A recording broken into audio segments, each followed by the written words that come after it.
कुछ चीजें आप खुद के लिए करते हैं और कुछ चीजें आपको दी गई हैं। जैसे एक है सेहत और फिर आप उसे कैसे कायम रखते हैं, ये एक चीज है। स्वस्थ रहने के लिए आप अच्छे से खाते हैं और कसरत करते हैं। अब प्रेम पूर्ण रहने के लिए हो सकता है कि घर में कोई स्थिति शायद भारी ताकतें सुखद ना हो, तब प्रेम पूर्ण बने रहना आसान नहीं होता। तो हमें क्या करना चाहिए?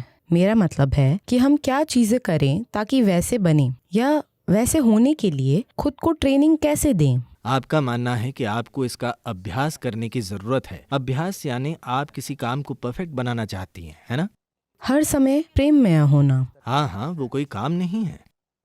नहीं, एक्टिंग नहीं, बल्कि पर्याप्त स्वीकार नहीं, करने मैं की फिल्मों की भावना। बात मैं फिर से फिल्मों की बात नहीं करना चाहता, ठीक है? पूरे स्वीकार भाव में होना, क्योंकि नहीं, ये स्वीकार करने की बात नहीं है। अभी क्या आप अपने मन को, अपनी विचार प्रक्रिया को सुखद रखना चाहती हैं या दुखद? मुझे बताइए, आप क्या चुनेंगे? आदर्श रूप से सुखद।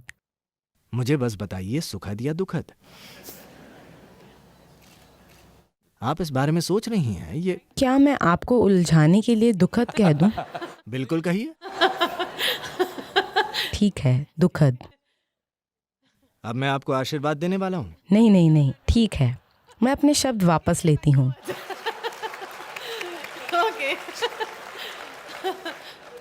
किसी भी इंसान का खुद के लिए चुनाव निश्चित रूप से सुखद होगा, है ना? शरीर, मन, भावना, हर चीज और आसपास का माहौल भी उन्हें आप सुखद चाहते हैं। तो ये सुखद क्यों नहीं है? आसपास का माहौल कई चीजों की वजह से सुखद नहीं होता। अगर आपके विचार और भावनाएं सुखद नहीं हैं तो वजह सिर्फ आप हैं, है ना?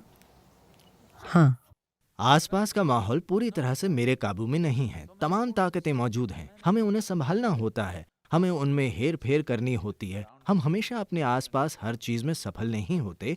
आप जानती हैं, अलग अलग लोगों में बाहरी चीजों को संभालने की क्षमता अलग अलग होती है। हम सब में बाहरी चीजों को संभालने के लिए एक जैसा हुनर नहीं होता, पर अंदर आपकी भावना और आपके विचार ये आपके हिसाब से क्यों नहीं चल रहे हैं, ये ऐसी चीज है जिस पर हमें गौर करना होगा, इस पर ध्यान देना होगा। हर इंसान को इस पर ध्यान देना होगा। कम से कम आपके विचार और आपकी भावनाएं आपके मुताबिक चलनी चाहिए। ये कुछ ऐसा है, एक दिन एक महिला सोने गई। नींद में उसने एक सपना देखा। सपने में उसने देखा कि दूर कोने में एक नौजवान आदमी खड़ा है और फिर वो करीब और करीब और करीब आने लगा। वो इतने पास आ गया कि वो महिला उसकी सांसें महसूस कर पा रही थी। वो सिहर उठी, डर से नहीं। और फिर उसने पूछा, तुम मेरे साथ क्या करोगे? उस आदमी ने कहा, देवी जी, यह आपका सपना है।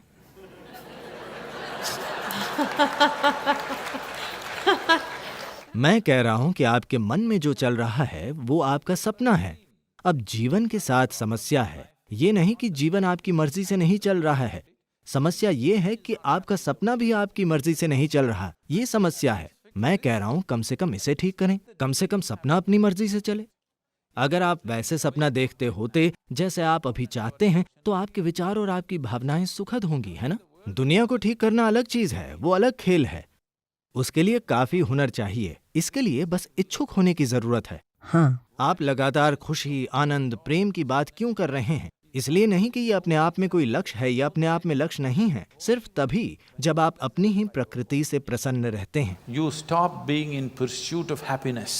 तभी आप खुशी को खोजना बंद करते हैं। आप अपने आप ही खुश हैं। आपको खुशी महसूस करने के लिए कहीं जाना नहीं होता। आपको खुश होने के लिए कुछ करना नहीं होता। बस यहाँ बैठकर ही आप बहुत सुखद महसूस कर रहे हैं। अब आप जीवन को वैसे देखेंगे जैसा वो है, वरना आप एक अंतहीन दौड़ हैं। अपनी खुशी को खोजना जीवन भर चलता रहता है, मौत आने तक आप इसका पीछा करते रहते हैं। इसका क्या मतलब है? इसका मतलब है कि आप एक नाकामयाब इंसान हैं। अगर आप 5 साल की उम्र में खुशी खोज रहे हैं तो मैं समझ सकता हूँ। जब आप 5 के थे तो आप अपनी ही प्रकृति से खुश थे। जब आप 50 के हैं आप खुशी खोज रहे हैं। ये नाकामयाबी की कहानी है ना?